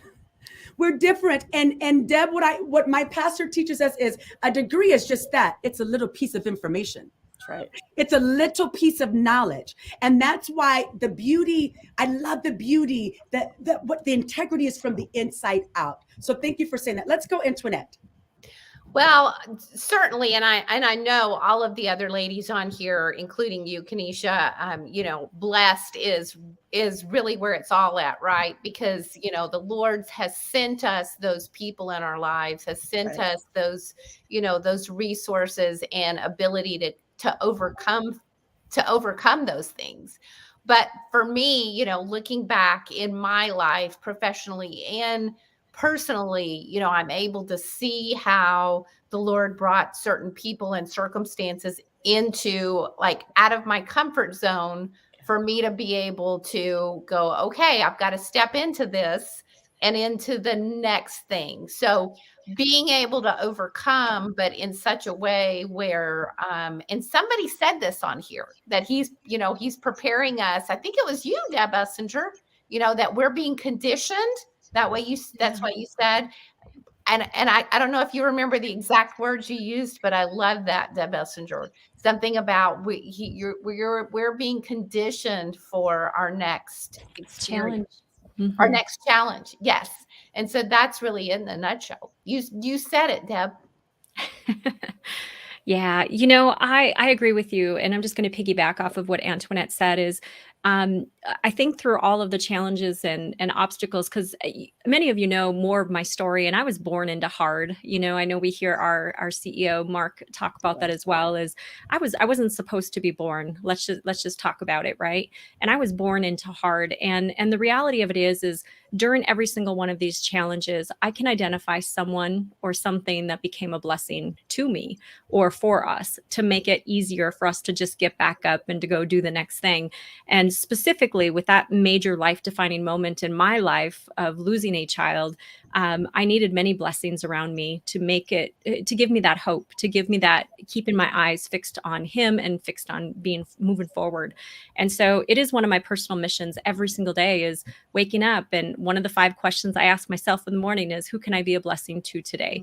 And so recognizing that there have been people that have been shown up to be put in my path to be a blessing. And I just want to repay that to be a blessing to someone else. Good. Miss Betty. Yes, for me, the blessed overcomer is what speaks to me the most, because I look at people as a blessing to me, not a burden. Beautiful. I am a human resource professional, and I feel blessed that I get to guide people to their greatness. So, as a boss lady, as a leader, as a human resource professional, my role as a leader is to guide people to their greatness, not pulling people down. It is and John Maxwell, our papa and our mentor, says it best when he says that leaders are tour guides, not travel agents. I, as a leader, a boss leader, I perceive myself to be a tour guide, Wow.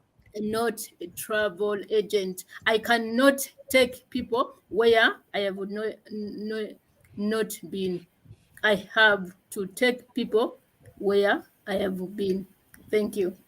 I love that. Just all of your responses, and when I think on how to reflect on that question, how do I embrace that holistically?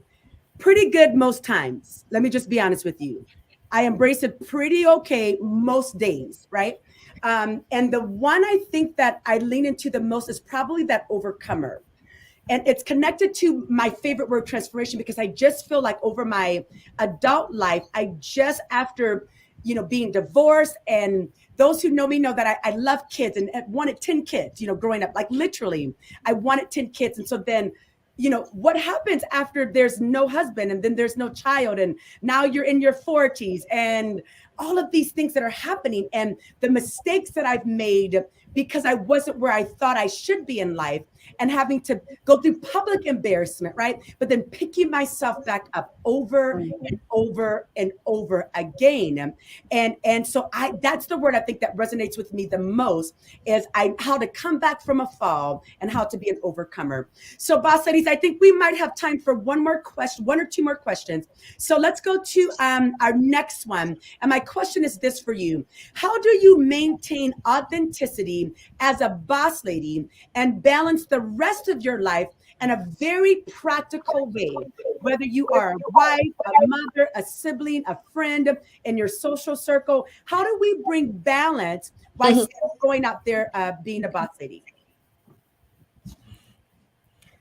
Oh gosh, balance is not the word I use. I use the word harmony, because if I had to make everything equal, there's always going to be a loser. But there are moments in my professional career and in my life where I've had to make decisions. I'll give you a great example. I was getting, this is decades ago. I was getting on a plane for Hong Kong on a Saturday evening to be ready for a meeting Monday morning. And Saturday morning, our daughter woke up and she's like, "Mommy, I don't feel well." Took her temperature. She had a spiking temperature. Like, she was clearly sick. So we go over to the doctor, and the doctor's like, "Nope, she's got strep throat and an ear infection." I'm like, "Oh, really? Both?" So what do? Right? You've got a ticket to get to another country, and you've got a sick child. And I didn't want to sort of just leave my husband in a lurch. I would never want him to do that to me. So I said, "All right, no worries. We got this." Got the prescription, sent an email to the travel agent, said, "Listen, you're going to have to push back my flight by 48 hours. Sent a message to my boss at that point, because I was still employed at that point, and said, "Hey, listen, the good news is I'm going to be there. The bad news is I'm not going to be there tomorrow." So the team's got it. They're going to, day one, they already know their game plan. We're good. I'll be there by day two. And so there's these little things that happen. So it's more about harmony, that sometimes I have to lean more in this direction than that direction. And it's okay. And that's where we have to relieve ourselves of trying to be all things to all people at all times. We can be all things to all people, just not at the same time. So good. Can you say that again, please? We can be all things to all people, just not at the same time. So does that sometimes means that we have to say no? Yes, and that's a complete sentence. That those two letters are an exact complete sentence. Yes. Yes. I love that. I love that, Deb. And again, this is why I've got my production team is here. They're like, "Man, she really is the godmother, the godfather." This harmony, right? Because oftentimes when we're trying to balance it all, we're out of balance in all areas. So Yes. I love, Deb, that spin, and not so much trying to do equal parts, but how can we harmonize? How can we synchronize the pieces of our life so we can be a boss, but also do that in a very practical way? So thank you for that. Someone else lean in on that for us. Yeah, I just want to piggyback off of what Deb said, because for me, I was forced to relook at everything that I was doing back in 2005. And so if I had a term for it, it is that harmony, it's that fulfillment, but it's also priority management. You know, every time you say yes to something, you're saying no to something else. So it's a matter of making sure that you're saying yes to the right things. That, you know, I ask myself, who's most important to me? What's most important to me? Knowing why that's important to me, and making sure I keep those on those glass balls every day. That's beautiful. I said yes to something at first I said no, right? And then then they said something, then I said yes. And I'm thinking, oh no was a complete sentence. Why did you go back and say yes? And what I've had to learn, Dr. K, is even though there's things that, you know, going back to Deb's point, is we do want to be all things, because we all have servant hearts to really serve. But I've learned that rather than me doing it, is there someone else that I can, you know, bring in and connect them to, so that it's maybe not no for now, or maybe it's no, but I have a resource for you. And so I'm still feeling like that need of satisfaction of serving, but it may not just be me being there. Good. I think people err on one side, or have a bend towards one side. Either they're quick to say no, or they're quick to say yes. And I think we all know what our bent is, or where do we fall in that? And if we're one of those people that are quick to say yes, to say, I'm not going to give an answer until I've really thought this through. And the same thing, if we're quick to say no, to suspend saying no until we've really thought it through. Yeah, that's good. I'm the quick to say yes. Yes. Okay, what did you ask me to do again? I just said yes and committed to like 6 months of free labor because I just want to be the yes person. So thank you, Antoinette. Thank you. And I will just pick from what Antoinette has shared. I was in a situation in my life when my mouth was overloading my back. Ooh.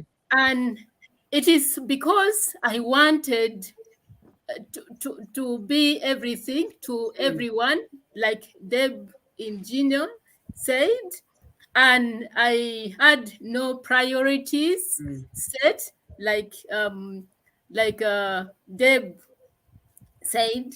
So I got into this quagmire where my mouth was overloading, always overloading my back. So the word for me is alignment and acknowledging the seasons in life.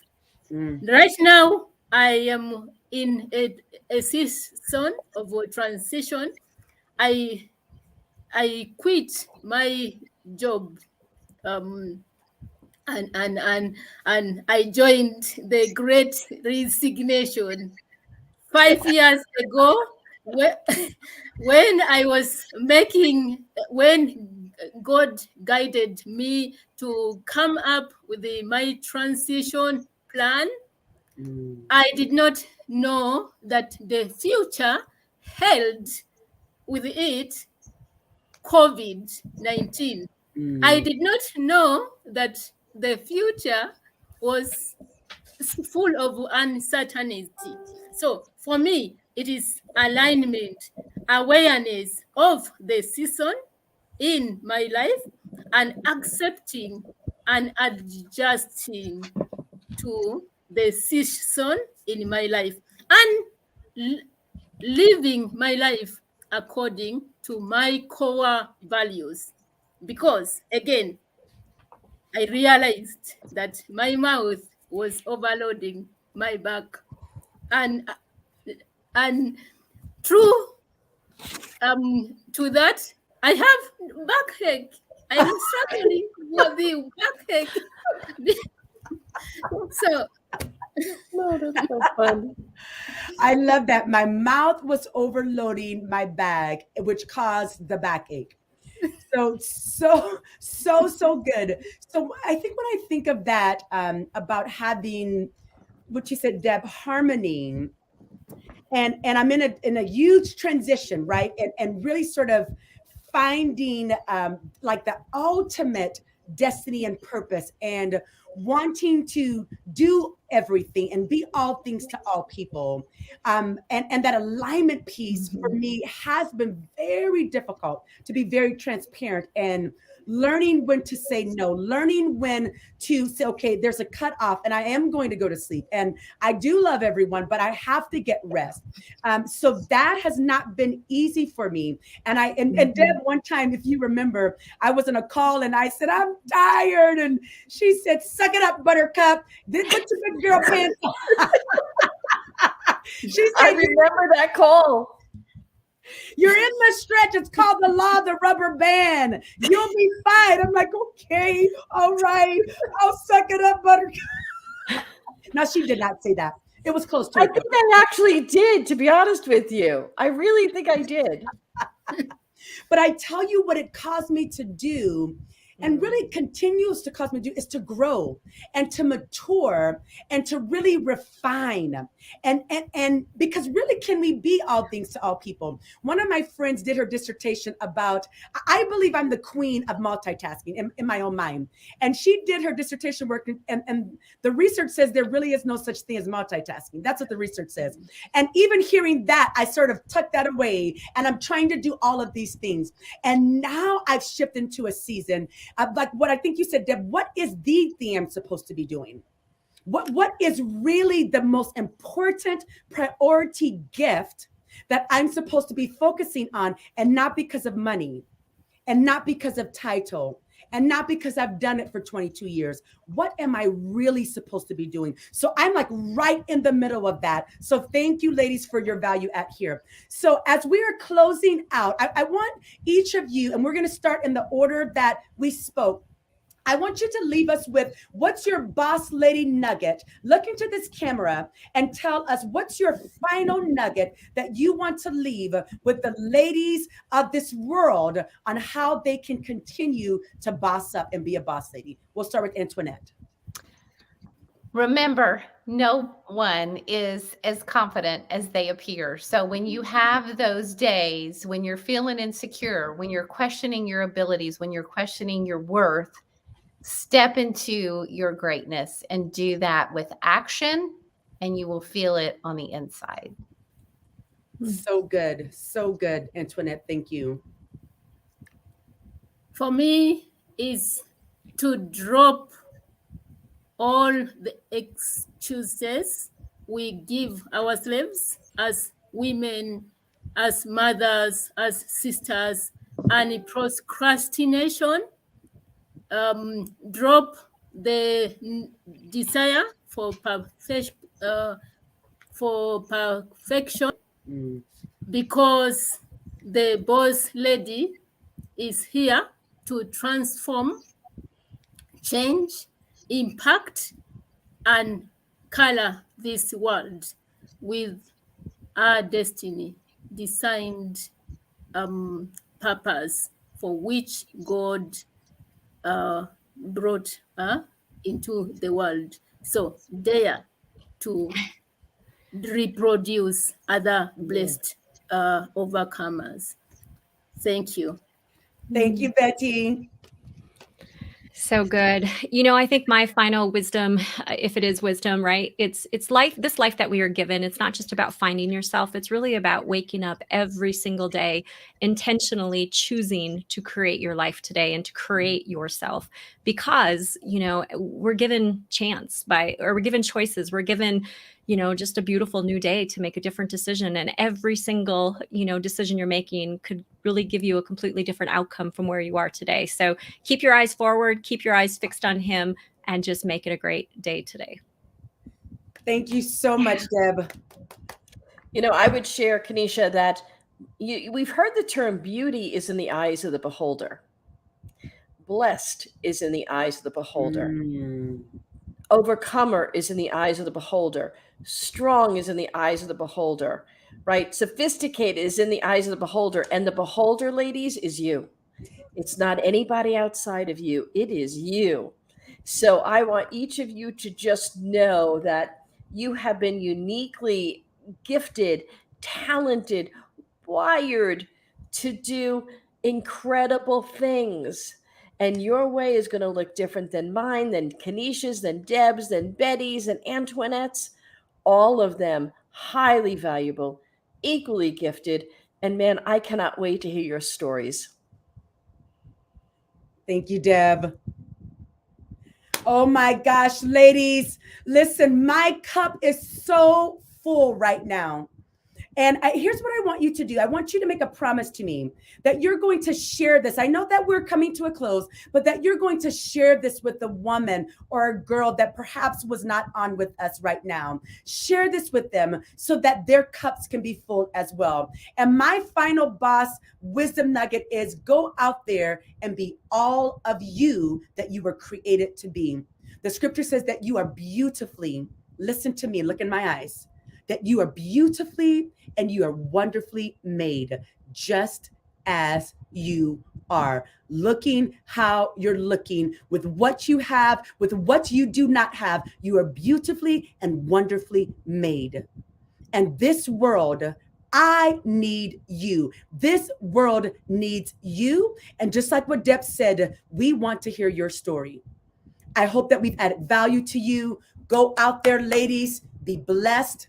Continue to be the overcomer, continue to be strong, and continue to be sophisticated. And we want to do all of those things from the inside out. This is your host, Dr. Kenesha. I absolutely love and adore you. Let's go out there and change this world.